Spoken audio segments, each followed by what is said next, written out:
Welcome to our program on Kardec Radio.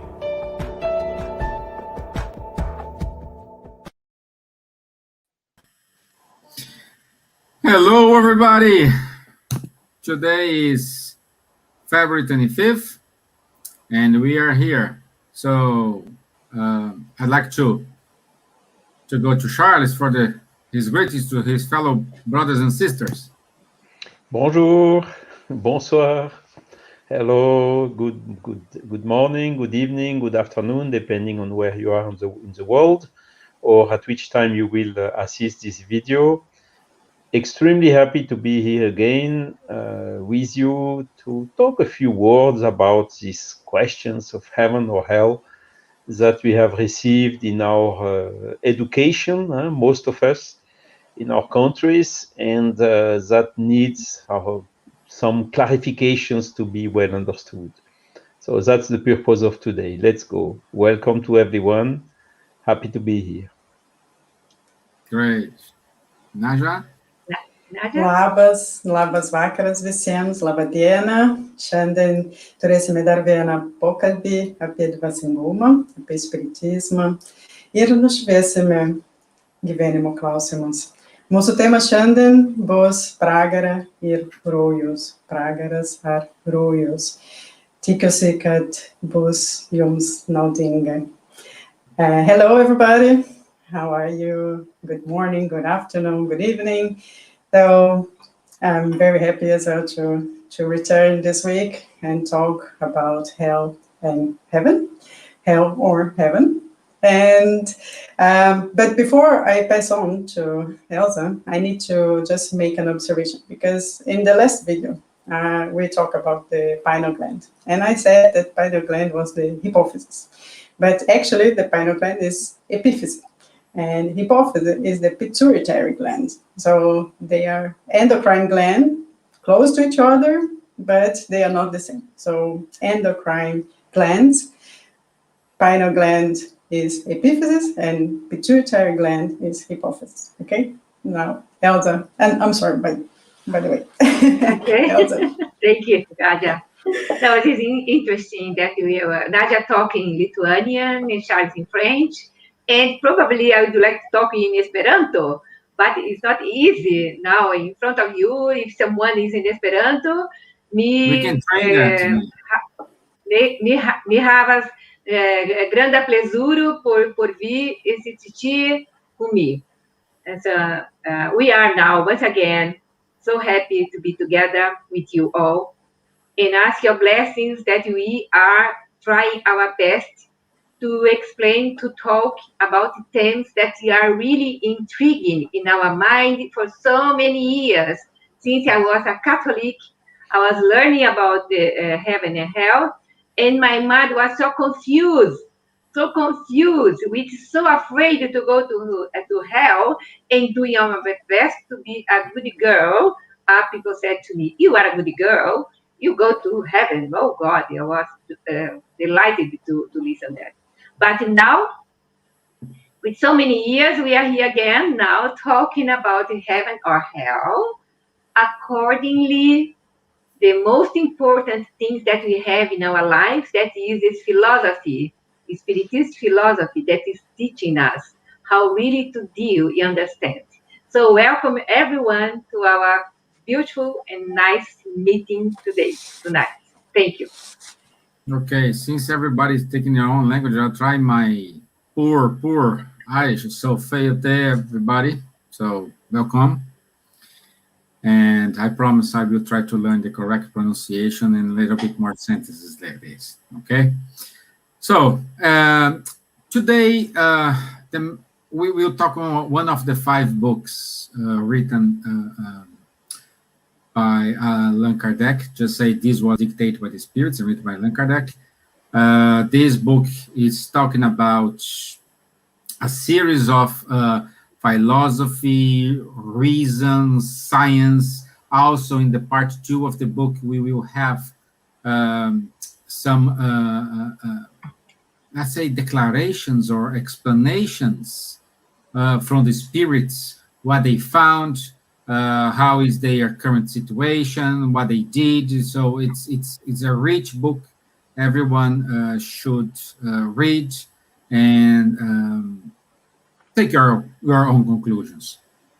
You know, so we can easily find these on internet. This book on Amazon, also on your Basket can do have this in the. No, I don't think Buzz have this in the bookstore, but I hope you have a good reading and this is clarified something for you. Yes, we are often and for many years taught to choose between right and wrong, black and white, faith and reason, superstition and blind faith, heaven and hell. So now the scientists, the post-materialist scientists, are proving that blind faith is dying because consciousness survives after death, the death of the body. So the body is just a material thing. As we mentioned in the first video, so we have a soul. So our spirit is a soul. The soul is our spirit incarnated in our body. So the body is just like an envelope for the spirit. And this is what Allan Kardec talks in the first part of the book, which is the philosophical analysis of how God, the good and merciful God, can be related to the destiny of the soul. No? And the second part is the interview, no? The selection of interviews, explain the experiences of the spirits. So this is the true antidote to the scientific materialism. So this materialist reductionist point of view, that we die and that's it, finished, no? There's nothing after that, cannot be sustained anymore. We have so many scientific studies now. We spoke about it in the last week video. So near-death experiences, death bed visitors coming to talk to the dying one, with Dr. Ian Stevenson, documenting 200 birthmarks and reincarnation correlations in scientific study. And just before we started our talk today, I found a very interesting systematic review from Dr. Jenny Straighthorn. She's a PhD, licensed professional counselor. In 2011, she did this systematic review for her dissertation for a degree of Doctor of Philosophy. And there, it was about after-death communications. So she could do a review of 35 research studies from all over the world, so mainly from the United States and the UK, but there was also from Japan, from Sweden, Norway. And in this study, she summarized saying that the after-death communications were very comforting, encouraging, and sometimes even life-saving. So people who were thinking of suicide, they could be comforted that there was life after death. So I think this, the heaven and hell, that dichotomy, the hell is the bad place and the heaven is a good place. So the spirits could tell their loved ones and that they are in a good place. They are in better than they were before. So this was very, I think, reassuring. So we see many studies on the internet that proving it. Great. Yeah. Charles, my friend. Yes, thank you, Nadja, for these statements. It's really enlightening. This culture of fear that has been imposed and entertained by the secular, by the religious movements, in order to instillate this fear into the people, in particular the fear of death. that we have been told and taught when I was young. Same, I have been educated Catholic and told that, okay, there is a last judgment and then there is a decision, either you go to heaven or you go to hell, and this forever. So this type of things that could never, ever enter in my mind, because it makes no sense. Why do they tell this? What is the reason beyond that? Is God not merciful to condemn someone for eternal hell just because of a decision at the moment of an ultimate judgment or whatsoever? I mean, it makes no sense. And Heaven and Hell was not the first book from Kardec I read. I read, of course, the other one, Spirit's book, Gospel, Medium's book, Genesis. But at the end, when I read this book, it made me so good, so well, because Kardec is really analyzing all these questions and as their traditional interpretation, what makes sense, what does not make sense, in such a simple and logical point of view. For me, it was really something like, hard drive which was wrongly formatted. You just reformat the whole stuff correctly in the right way, and this gives you then the strength. Just okay.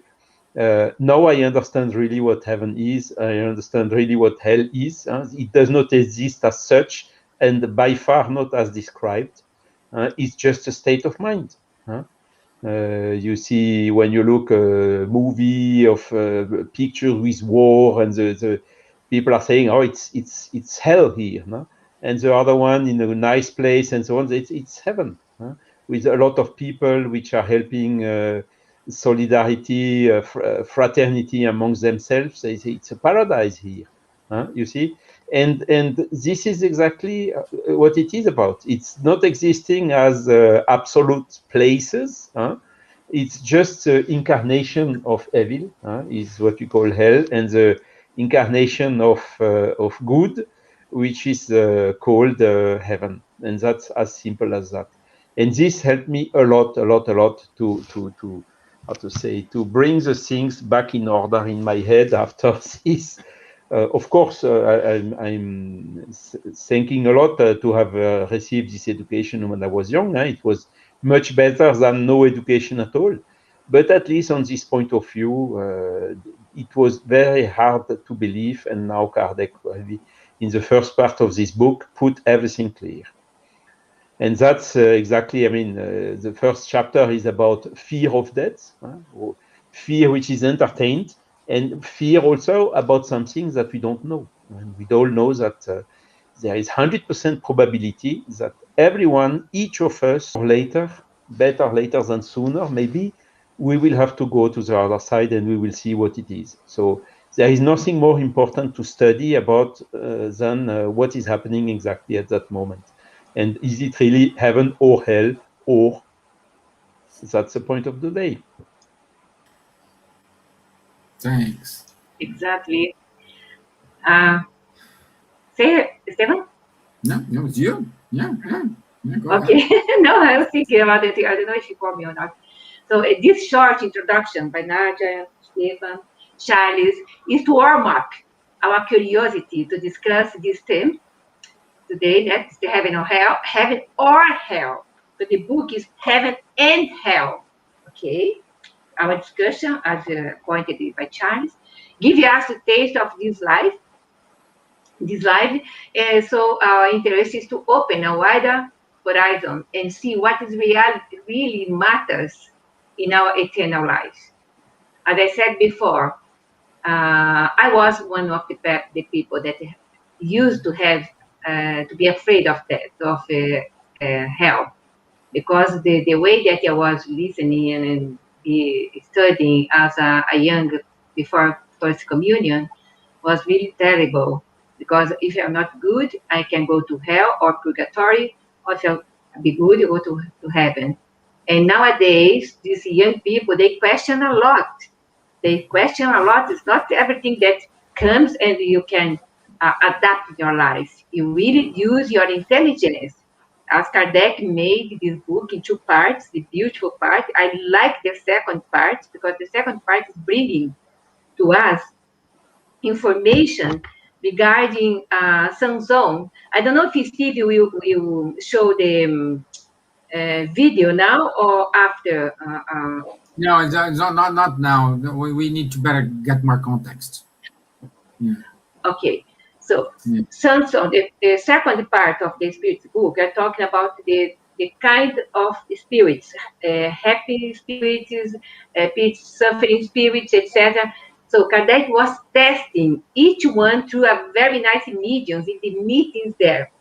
Sanson was a member of the Parisian Spiritist Society, worked with Kardec for so many years, a good fellow, a good person, a really person that worked so hard to help others. And he stayed ill for 1 year. 1 year he was really in poor situation, Sanson. And he told to Kardec that when the end of his life, he wants Kardec to be immediately in his death, questioning his spirit. Okay. 1 year passed. When he was really knowing that he was about to die, that it was next day, he sent a letter to Kardec. Remember, my friend, what we had a discussion 1 year before? I want you to do your best to be with me as soon as my body is lie down without my spirit. You can start really questioning because I want to tell you everything regarding this research. So this happened. He died. 80 hours after his death, he started communicating through a medium beside his coffin, in a chamber beside his coffin. The body is there, lie down in the coffin, and communicating, answering the questions that Kardec was making notes, questioning him, and the questions, they are amazing questions. I took some here, not all of them. You can go to this book in the second part and read the entire dialogue between these spirits, Sanson, through a medium before the body buried, was talking through a medium to Kardec and answering all the questions to Kardec. And the questions that I find a question here, one of the questions is evocation. I am answering your call in order to fulfill my promise, said Sanson. My dear Mr. Sanson, we ourselves are fulfilling a duty and are pleased to be able to evoke you as soon as possible after your death, as was your desire. Sanson, it is a special blessing of God to allow my spirit to communicate. I thank you for your goodwill, but I am weak and trembling. Of course, 80 hours of his death of the body. You had suffered, Kardec, so much that I thought that we might ask you how you feel now. Do you still feel your pain? What sensations are you experiencing in comparing your present situation with that of you 2 days ago? My situation is quite happy, for I feel none of my former pain, no pain at all. I have recovered and I am renewed, as you used to say. My transition from earth life to the spirit life might have made everything incomprehensible at first, because we sometimes remain many days without recovering our lucidity. But before dying, I prayed to God, asking him to allow me to speak to those whom I wish well, and he heard me. How long did it take for you to recover your mental lucidity? 8 hours. God, I repeat, has given me proof of his goodness. He deemed me more worthy than I actually am, and I could never thank him as I should. So the question, continuing, not so far, but I will stop here, and later on I will come back to this question because Stevan is conducting now.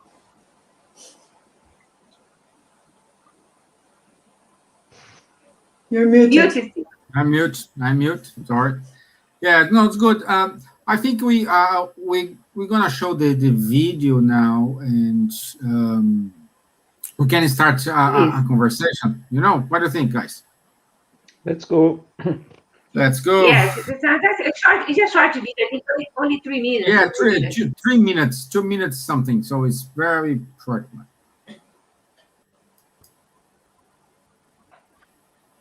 And maybe you've already heard of them because those concepts or those places are all over the place in religious culture, obviously Christianity, but even other religious traditions. You get this idea of heaven and hell, but it's a pop culture thing now too. Everybody knows you've got an angel and a devil on your shoulder, and they're telling you to do good and bad things. And Swedenborg claims that there is a metaphysical reality behind this. He had these experiences, and he saw heaven and hell. And heaven is what you'd think it would be. It's all these beautiful places, people working together. There's harmony, there's intimacy, there's a sharing. But in hell, it's everything that's the opposite of that. Scary places, people being harmful towards each other, just not somewhere that you'd want to hang out. Creepy stuff. But what's the real difference between those two? I mean, if you took like a town that was in hell and pulled it into heaven, is it now in heaven? Is it a spatial difference? What's the fundamental distinction between heaven and hell? So let's look at them even more closely. So say we had a spiritual microscope. We were able to look at a particle of heaven and a particle of hell. What's the molecular, spiritual, chemical difference between these two? Swedenborg defines it as such. Heaven, a state of heaven, is for us is the union of what is good and true. And hell is a state of union of what is evil and false within us, right? It's a little philosophical, but here, let me give you a more clear explanation. He says heaven consists in doing good from goodwill, whereas hell consists in doing evil from ill will. And if that isn't clear enough, here's how it's put into action. He says that heaven is, at a molecular level, serving others for the sake of their own happiness, not for any selfish goal, but for love. And that hell is defined as when the pleasure in evil is felt as good, that is hell. And you notice we're not here talking about particular rock formations or cityscapes or something like that. Heaven is defined by motivations and actions, and so is hell. So this is something that can show up every day for us in how we feel and think.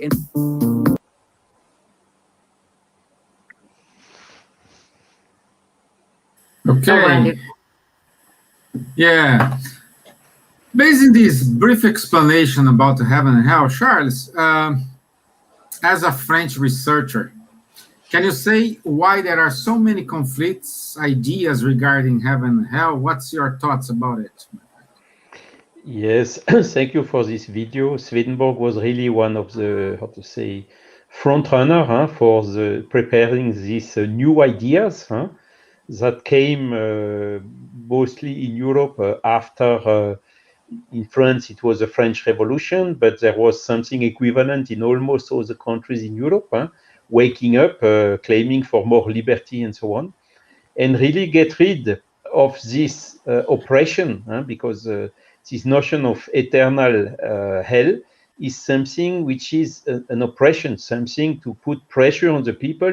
You have to tell what I ask you to do, otherwise you will go to hell, isn't it?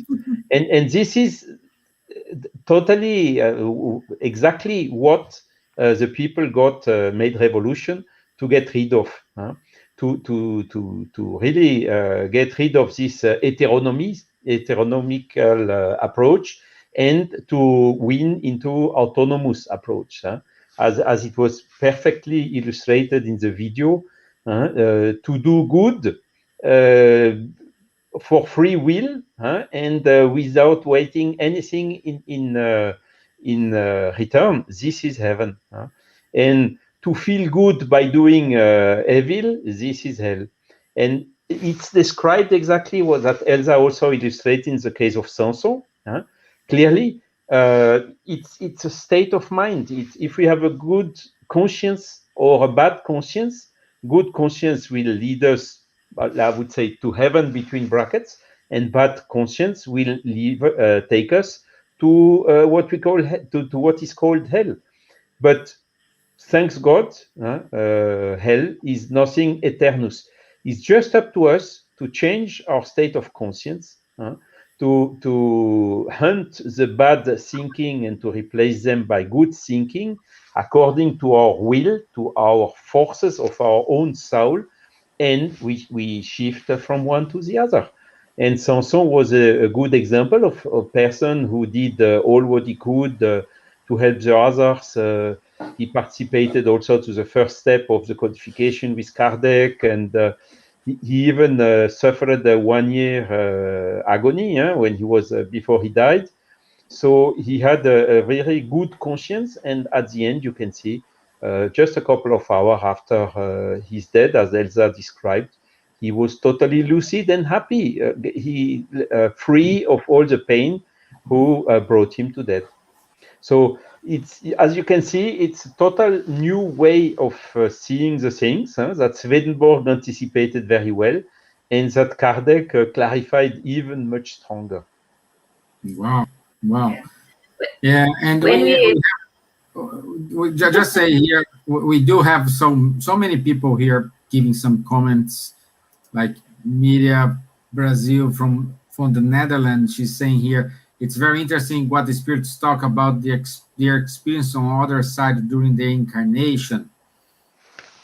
Also, we have friends. Yeah. So also we have friends here from Poland, other friends here, Nadja from Lithuania saying hi. So Hi. that's a good. And my friends, if you have any questions, please write in the comment box, and we will do our best in order to reply or give you some explanation. Yeah. And Stevan, I'd like, because Charles talked about Samson, the question number 5, the dialogue between Kardec, Samson to the medium, the number 5 question is very important, because he said like that, Kardec, are you sure, to Samson, that you no longer belong to our world? If so, how can you prove it? Asking the spirit. Oh, said Samson, I am absolutely no more of your world, but I will always be close to you in order to protect and uphold you as you proclaim the charity and self-denial that guided my life. In my next one, I will teach the true faith, the Spiritist faith, that must uplift the benefits of the just and good. I feel strong and robust, transformed, in a word.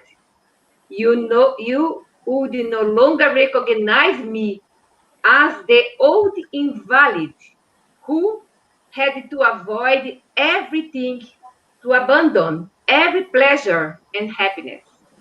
I am a spirit.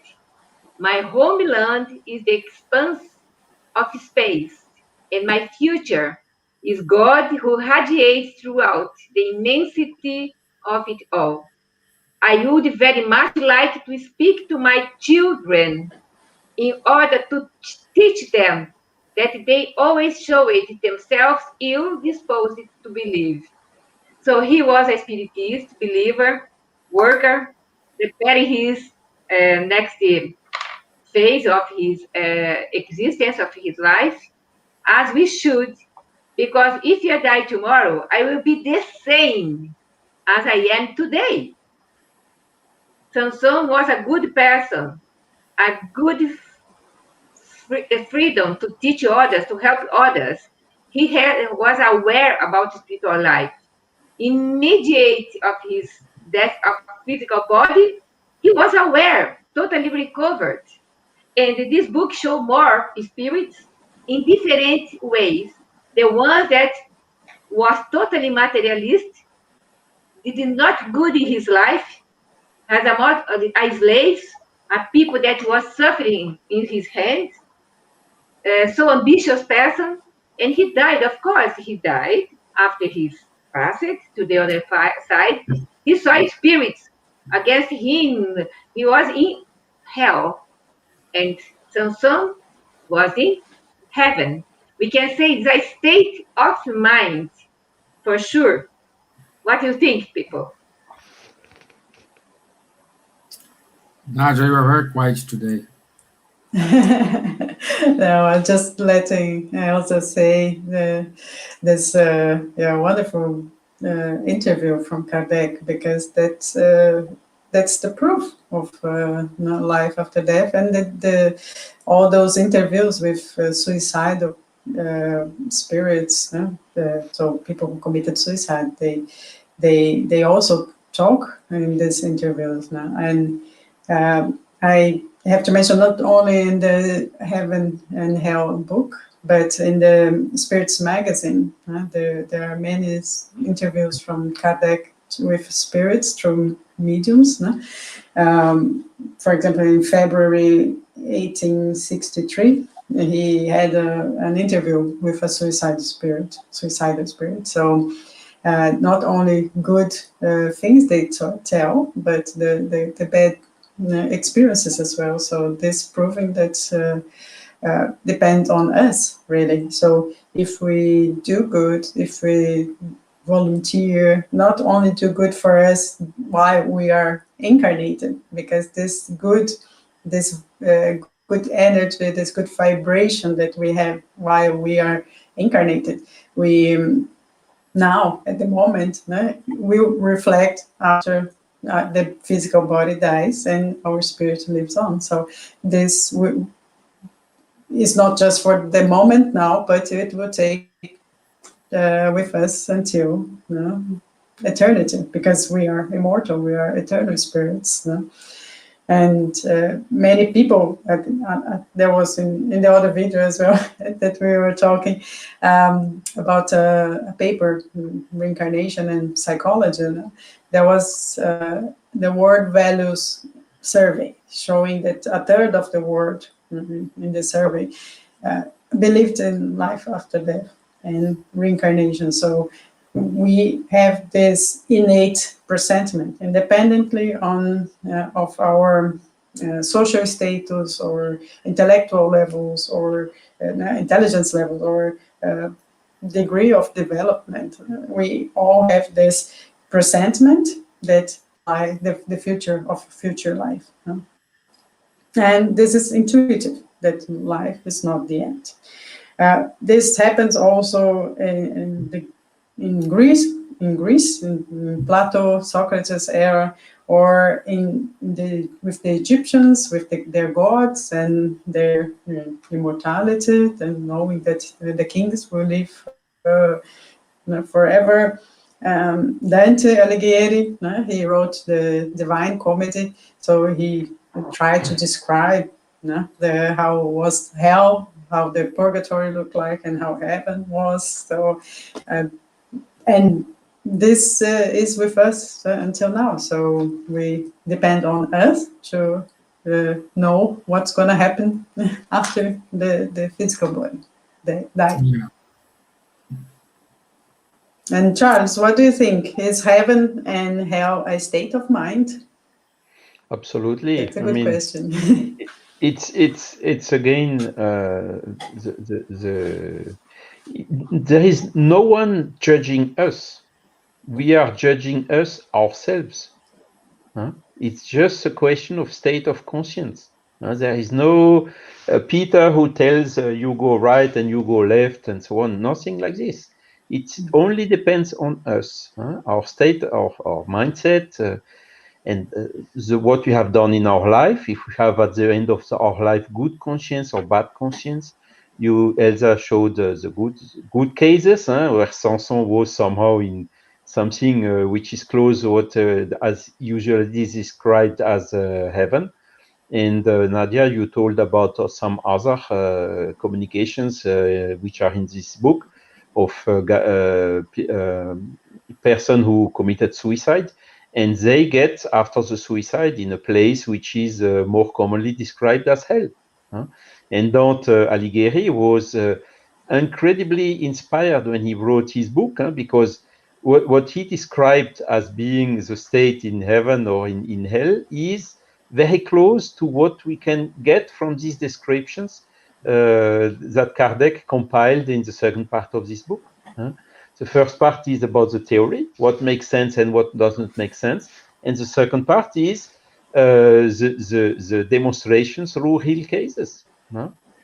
The person who were attached to their money, selfish and accumulating things useless and so on, that when they come to the other side, they still are continuing attached to the material things, even though it doesn't belong to them anymore, and they have absolutely no influence on them anymore. And on the other side, you see some people which were poor, miserable, and even so patient, always trying to do their best and so on. All of a sudden, after the death, they feel relieved and happy. You have also the communication of a queen, la Reine d'Oud, Queen of Oud, which is Ethiopia or a country in Africa, somewhere, East Africa. And she's claiming in the spiritual world, why are the people not always behind me to help me when I call them to be here immediately and so on? And it's really described in a way that you see the real statements of the spirits telling us what happened with them after the death, depending on what they did before the death. Then, of course, you can think, okay, shall we still fear the death? If we have a good conscience, not at all. If we have a bad conscience, let's hurry to work to get a good conscience, and then it will be okay for us as well. Yeah, it's important for us.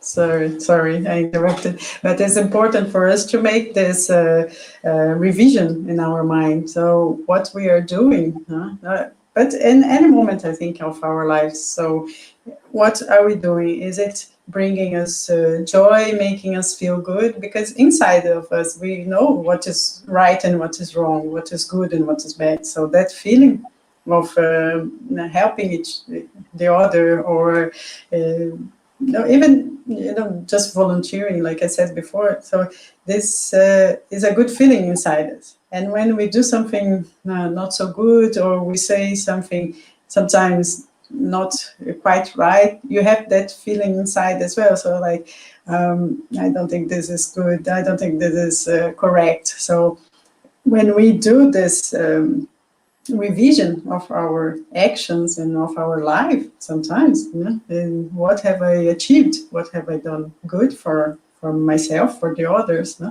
Not material things, because material things will stay here. When we die, everything stays here. But what will I take with me after, with my spirit?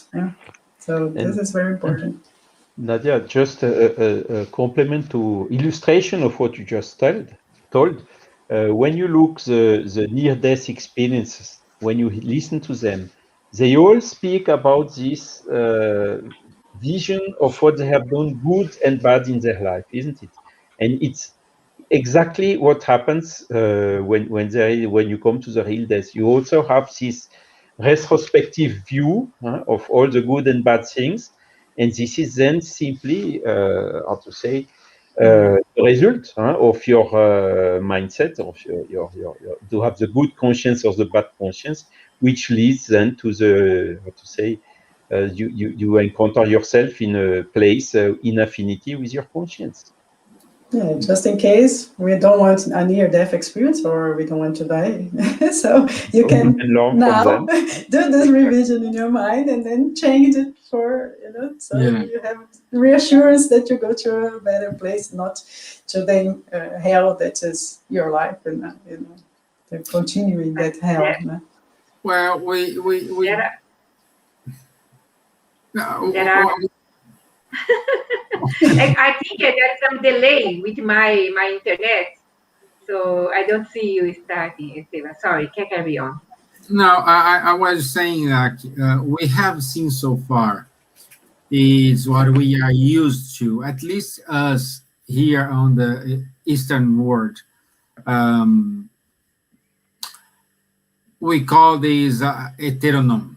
No, so always we have to have someone high punishing us, making us very bad, or there is a hierarchy, someone knows better than others. So we need to change this mentality to an autonomous mentality in order to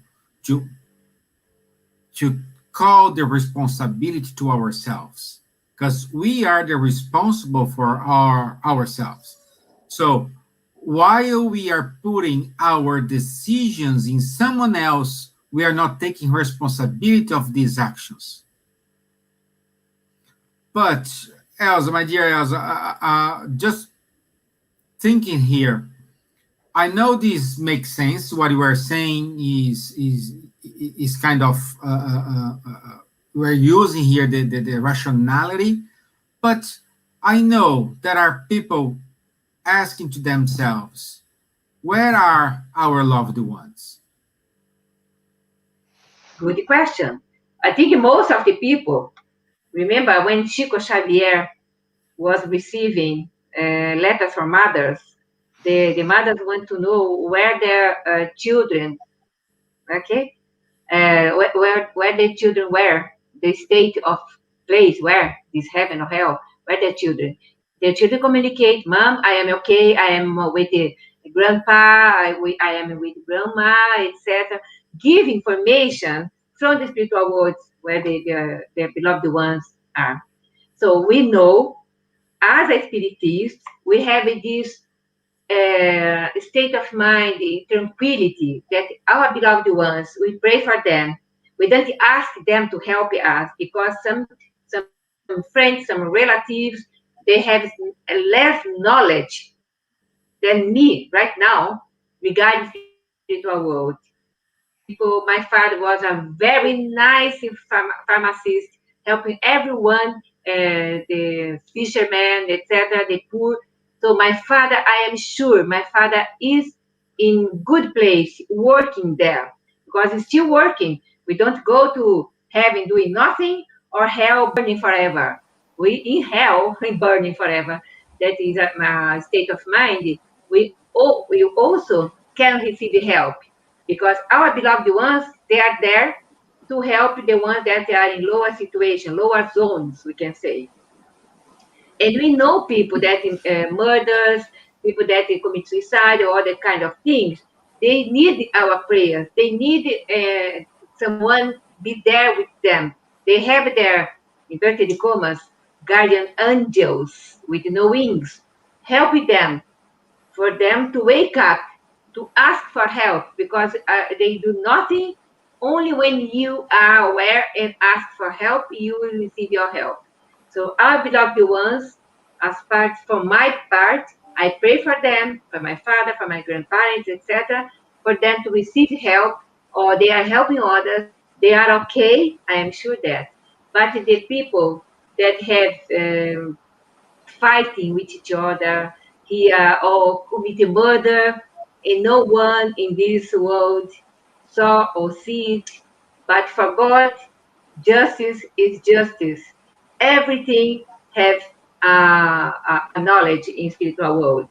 I would like only to show people here, if you can see this page for the heaven and hell, is a spiritualist philosophy, heaven and hell, or divine justice according to Spiritism, a comparative examination of doctrines concerning the passage from corporeal life to spirit life, concerning future punishment and reward, concerning angels and demons, concerning sufferings, etc., followed by several examples regarding the true situation of the soul during and after death.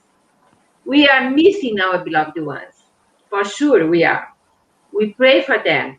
We continue communicating through our dreams, or the ones that have strong mediumship can communicate with them through messages that they are saying, okay, don't cry anymore. I'm okay. I am recovering. I still in some places. So this second part of the book show us how our beloved ones could be in the situation that these spirits, that scientific, more or less, can say a scientific way, they communicate and give messages to mediums, and this book is a fantastic one. I am imagining now the researchers, the scientists that research near-death experiences, making notes that there are a lot of cases, né? Dr. Ian Stevenson and others, Dr. In Brazil, Hernani Guimarães Andrade. Imagining these scientists doing the same now and making academic points can change the world. People that are materialists, they don't believe in afterlife, can change their minds, can change the world. So we are here, a small drop in the ocean, bring this information. It's good for me, good for everyone here, and good for the humanity and the ones that are watching us, that they can research more. Yeah, I was going to mention about the dreams because everybody likes to talk about dreams. And sometimes we do dream with our beloved ones who have already discarnated, who are not physically here. So most of the time, these dreams are very reassuring that they are in a good place, even if they don't, our loved ones, our mom, dad, or brothers, or any uncles, aunts. They may not talk to us, but we know that they are, feeling well. They are in a good place. But even when we have not so good dreams, or some dreams of strange people, or that brings fear, and we need to pray for these souls, because sometimes they want to communicate with us, but we don't know what's going on. We have the energy coming from them, and then we have this fear. But then if you wake up, you just start praying for this good soul, for this for the soul that is not in a good place, to receive some love, to receive some light from God. So and it will, I'm sure you will feel much better, and the soul, the spirit will feel also much better, and will be received by good spirits, and will probably take to a better place. So it's important to pray for the loved ones, and as Elsa said, for those who are suffering as well, because God is merciful, and we can try to be to use the example of Jesus to forgive and to pray for the others. Mm-hmm. Yeah. Prayer is energy, anyway. Yeah. Prayer is energy. Yeah, we are all progressing. We won't be in hell forever, but we will all try to go to heaven. So we need to understand that our brothers and sisters who are suffering also need some help, and prayer is the best way we can help. Yeah, Sorry, Stevan. Yeah. Now we have a comment here from media saying, many of spirits during their dialogue show us their spiritual conscious state of mind they are having at the moment of the dialogue. According to their feelings in the dialogues, you can imagine they are on their state of mind in heaven or hell. What I would say here, because we have like 10 minutes, we need to understand. We suffered a lot of cultural background, like have the concept of heaven and hell coming from the Persian people.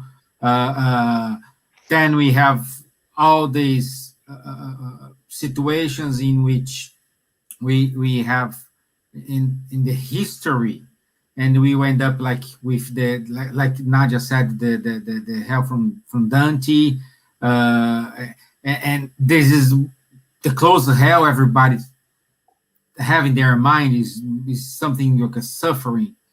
But Charles, knowing and reading heaven and hell, knowing these autonomous, moral autonomous,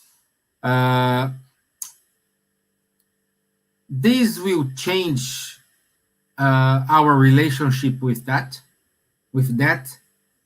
Yeah, definitively. I mean, at least it changed mine. Huh? At least. But you know, Might as well. when you see the link of the cause and effect, showing what you are, what you do during your life, and what can happen then after the death, showing this by several, I didn't check how many of these communications there are in the book, but something like more than 50. Huh? You see all these different states, how some spirits are in hell, or what is described as hell, and how they are sometimes repentant, and how we can help them through prayer. Huh? For instance, someone who suicided, and there are several examples in the communications that Kardec made in several steps or different weeks, and making prayer in the interval, and then the spirit telling, "Oh, your prayer helped me so much, you cannot imagine," and so on.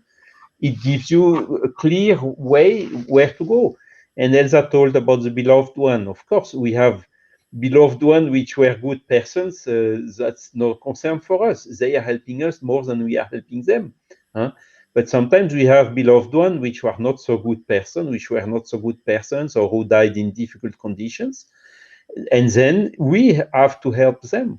You see, you see this continuity, as in the sequence we have made this spiritual light short videos. We have a soul. Okay, where does it come from? Where does it go to? This is clearly we are in where do we go to, and how. Of course, maybe next time if we talk about reincarnation a little bit more, how we come back. And so this is explaining where we are coming from. And of course, once you see this, once you understood this, once you really manage to do in yourself according to your will, okay, guy, now you got it. So you don't need nobody to make you fearing heaven or the evil. Evil is the same thing. It does not exist as such. Evil are bad spirits in general, you see. And the angels also does not exist. These angels, we will all get become angels in the future. There is no separate special creation of God. Huh? Yeah. No, it's So, a great invention, angels. Exactly. So when you are out of all this and you understand how these things are, then you tell, okay, guy, now I understood. So let's work. Let's do whatever I can to improve the situation today. And today is when I'm constructing, when I'm building my own conscience, and which that will determine what I will become today, and in particular at the day where we have to pass on to the other side.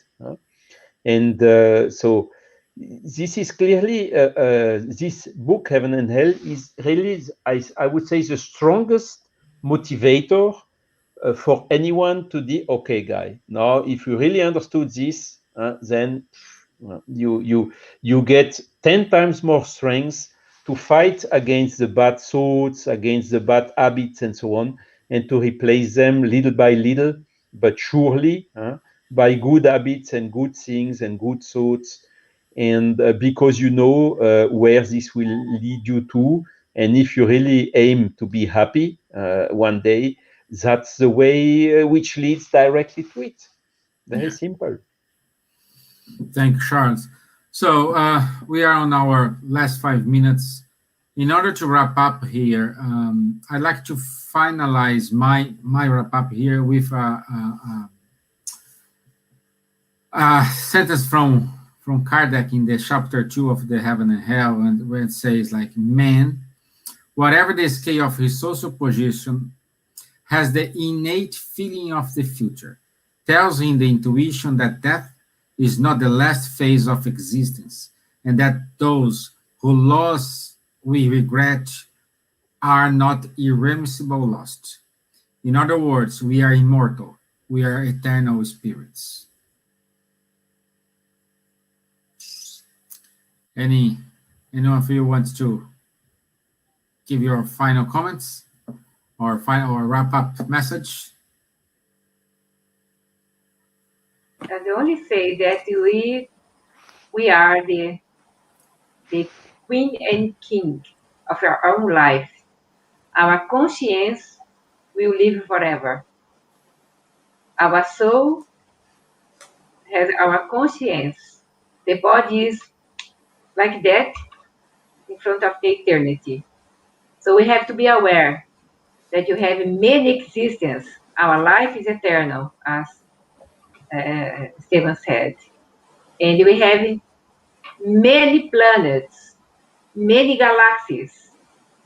We are not the only one planet that you have human beings incarnated and souls incarnated here. We can prepare ourselves to be a better soul and evolve, and help other planets even. We can do that.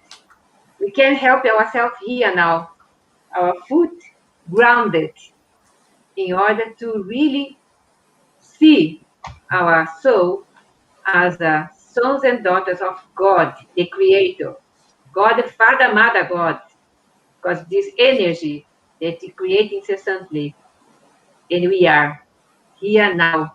We try to be happy, and we can be happy, making others happy, with responsibility, with love, and this beautiful book that it teaches us, open our mind, our eyes, in order to see really the real truth.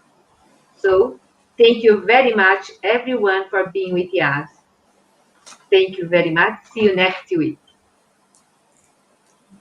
Yes, I also would like just to say that it all depends on us. So we have the free will and we can decide if we want to be good or not so good. So thank you very much for watching. Thank you for your time. Hope to see you next week. We are going to talk about the purgatory or umbral in Portuguese. So hope you enjoy it. Thank you and have a good night or have a good day, depending on where you are. Bye-bye. Charles? Yes, thank you all. I mean, the last message was very clear, the wrap-up, not a lot to add. Just we are autonomous, we are responsible. Let's decide ourselves, understand these things, and select ourselves the right path. It will give us a good conscience. It will make us happy already in this life, and also throughout the passage and what happens afterwards, and the future lives as well. It's just our selection. Let's place the values, valorize what is immortal, and not overestimate what is only temporary, because again, the day we will pass to the other side, all the material belongings, the car, the house, the bank account, and even the physical body, we leave everything here. We go there to the other side just with our conscience. And that is what we have to cultivate and to elaborate ourselves individually, each of us. Nothing can do that on our behalf. So it's up to us. Let's go. Thank you, everybody. Thank you very much. As Nadja said, our next program next Thursday, 9 p.m. London time. We will end up this series of near-death experience with the talk about purgatory. So if you like it, if you have any suggestion, please write in the comment box here, and we will see. And I hope you like it. We change our format of the show here and to become more interactive here. And we're doing everything we can in order to make this a better and useful conversation with you guys. So thank you very much. Thank you, Kardec Radio. Merci, Charles. Nadja, I don't know how to say thank you in Acho. Acho. Acho. Labayacho. Acho. Acho. Elsa, bye-bye. Thank you. Bye-bye. Bye. Thanks a Have a lot. good evening. Bye. Bye-bye. See you soon. Bye.